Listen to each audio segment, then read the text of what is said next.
Hey everybody, this is Leslie, and I told you that I was going to be on today, 2 o'clock Pacific Standard Time from my kitchen. So here we are, and we're doing food prep. Today is taking it all the way back to step one, because so many of you have asked, what do I do on Sundays for food prep? Because again, most of you know that I do food prep every week, and because of all the questions that I got about food prep and the fact that today is Sunday, we're gonna start there. Let me shut that blind because that light's a little bit too bright for what we want to do today. So here we go. We're gonna talk about where do you even start when you're looking at food prep. So I thought I'd take us all the way back to step number one. But first of all, I do want to clarify, why do I want to reach 10,000 people? So if you saw my video before, you saw that my goal is to reach 10,000 people, change 10,000 lives. That is a big goal, and here's why.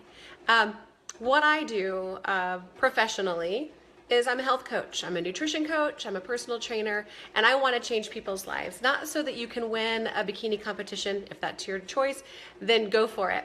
But what I want to do is make your life better. So the reason I want to change 10,000 lives is because I believe that your life is worth living, and that nutrition and exercise are the foundation of that life. So if you don't have your health, you really don't have much. And so if I can make your life better by helping you with some tools to make you healthier, and then you share those with the people in your family, and they share those with other people, then one by one, we create a healthier culture, a healthier society. Therefore, we can do more good in our world. So we're better employees, we're better volunteers, we're better parents, we're better spouses, we're better partners, because we have a foundation of health. And so that's why I want to change 10,000 lives, not just so people can lose weight or, lift a little bit heavier weight at the gym, but because I believe your life matters. And so here I am helping you create a stronger foundation for your life. Today's topic, food prep.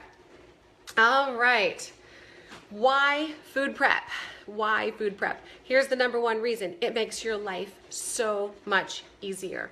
It saves, I wrote some notes down. It saves you time. It saves you money. You have more time during the week to do the things that you need to do, whether that's work or take care of the kids, or if you're a caregiver for someone, you have more time during the week if you do some prep at the beginning of the week.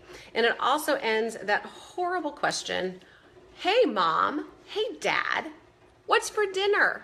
Right? Oh my gosh, I hate that question as soon as you walk in the door from whatever you were doing, right? So here we go. Step one, we're going all the way back. Where do you even start with food prep? All right, again, I wrote some notes down. Step number one, decide what you want to eat, right? Sit down with your family and ask them, what do you want to eat? Because the worst thing you want to do and waste your time and energy and money is fixing food that your family won't eat. So this is not me telling you how to eat or what to eat. This is just helping you get some place to start. So sit down, ask your family, what do they want to eat? Write it down, right? Then you write it down. Then you go to your cabinets and you see what you already have. So you might have to veto some ideas. So for example, my husband's birthday is also the same week of Thanksgiving.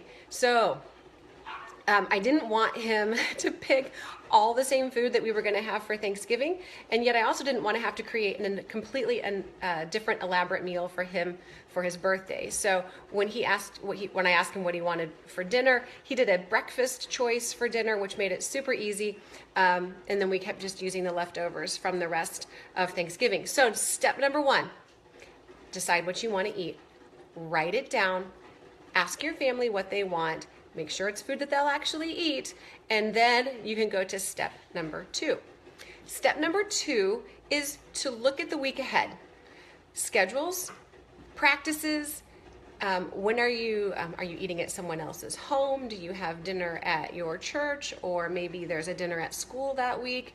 So literally write down what your week what it looks like. So let me show you this week for our family. Okay, it's on this little piece of paper. I wrote down I made it really simple this time because for those of you who are just starting in the world of food prep, this can get completely overwhelming. But I want this to be really simple. So I just did it on a piece of paper and I wrote down Monday, Tuesday, Wednesday, Thursday, Friday, Saturday. And then I wrote down what we have on those nights, right? So Monday, we've got a basketball game and I've got a class. On Tuesday, we have another basketball game and I've got another class. On Wednesday, we have a basketball practice. We've got another practice at the high school, and we've got another class. On Thursday, this one's just crazy. We've got a basketball game, we've got a practice, and I have a rehearsal that evening at the church. Whew, that's a lot. But that means that Monday through Thursday, I need to have an idea of what we're gonna do because we're all gonna walk in hungry and ready to eat. So on Friday though, the sheet is backwards to viewers. Oh good, that's excellent feedback. I will make sure to post this later. So good, thanks for letting me know about that. So on Friday, we don't have anything. So yay, I'm gonna fix a dinner that actually takes a little more time on that particular evening. So here we go. That's step number 2. Look at the week ahead, look at your schedules, write it down, look at the practices, and see what practically works. So if you're walking in the door at 5:30 and you know that you want chicken for dinner, but you didn't set it out and it's still frozen, that is an immediate trip to the pizza place, isn't it? And that doesn't necessarily fall within what you want to do in your world. So prep number 1, step 1, decide what you want. Ask family members for their input, see what you already have, and then step 2, look at the week ahead. Look at the week ahead, write down the schedule, write down practices, write down your meals out. Step number 3, make your grocery list, and then head to the store, right? So you go to the store, and this is what we take. This will probably be backwards, sorry about that. Food. We put money in this envelope for food only. My cash envelope for food. So there's my shout out to Dave Ramsey. But I make my grocery list from the meals that we already decided, right? Because we made our decision on the meals. I wrote them down. I've checked my cabinets, and now I'm going to the store, right? So here's how I'm helping you with that. I put a blog up today on healthy shopping on a budget. Our family follows the SNAP budget, which is $4.20 per person per meal. And you can see on the blog how that plays out in real life, right? I wrote it out. This is how much money we spend. It's how much I take to the grocery store. And if we run out of cash in the envelope, it's done, right? We don't spend anymore. Yes, I could put it on credit. Yes, I could use my debit card, but I really try very hard to stay within a cash budget for our groceries. So step number 1, step number 2, we're at the grocery store. I have my list in hand and I pay with cash, okay? So there's step number 3.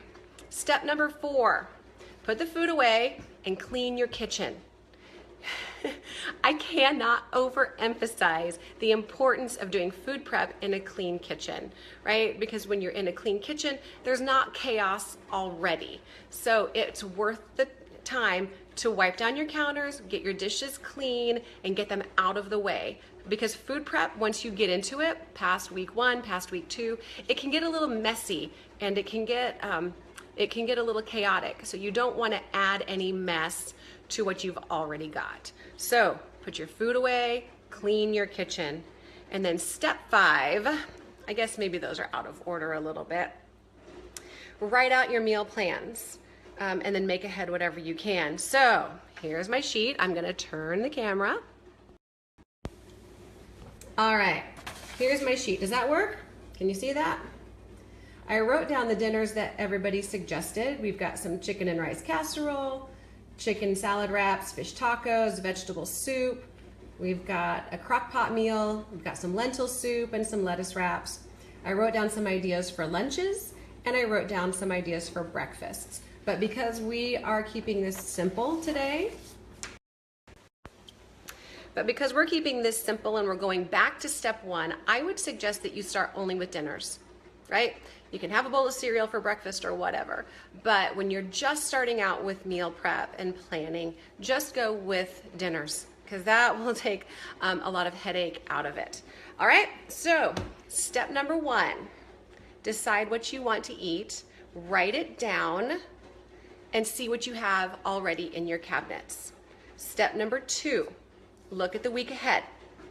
Look at schedules, look at practices, see what meals you're gonna have out, and see what meals you want to have like as leftovers. Definitely write down your leftover day because you're gonna cook a lot, you might as well eat it all. Step number three, make your grocery list and then head to the store. Put your money in cash. I'm telling you, it's really good. It's good to pay with cash at the grocery store. It's kind of fun too. It's kind of sad too. I hate seeing those dollar bills go away.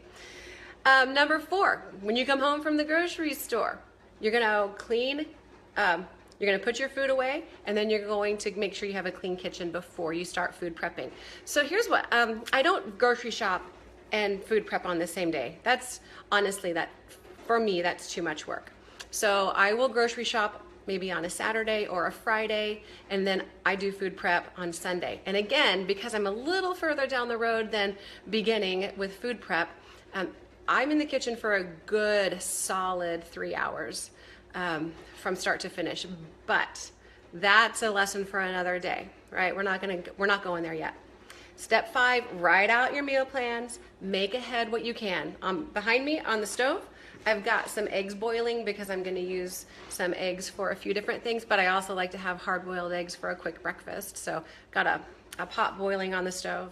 So there you go. That's very, very basic. Step one of food prep. So here's what we're going to do. Every Sunday afternoon when I'm in my kitchen, I'm just going to invite you in and you can see what I'm up to in the kitchen. So next Sunday, we're going to talk about what tools you need to make your food prep successful. So I think that there are a few tools that are not too expensive that you absolutely will help you make life a lot easier. And the other part of what I want to do is to show you that anybody can do this. You do not have to be a 5-star chef, and you do not have to have a lot of money. In fact, food prep really helps you if you're on a tight budget. I cannot tell you how important it is for us and our family to stay on a budget with food. But if you'll go to my blog, I posted it right before I went on so that you can go straight to it. It's at www.redefinefn.com. Hit the blog page, or I also posted it right there on my Facebook page, Healthy Shopping on a Budget. And again, it talks about how we use the SNAP budget to create the budget for our family. So there's a big, long story about that, but I'll spare that for now. So next Sunday, we're going to talk about the tools of food prep. And then every Sunday afternoon, I'm just going to invite you into my kitchen and we're going to work our way through different stages of food prep. So thanks for watching. Please share. And again, we're changing lives, 10,000 lives. That's the goal that I have. I want to reach 10,000 lives, not so that I can just put a notch in my belt, but because I believe in you. And I want you to have the most impactful life that you possibly can. And if I can make your life a little easier by teaching you some health and fitness tips, then I've done my job. So have a wonderful Sunday, everybody. Happy cooking.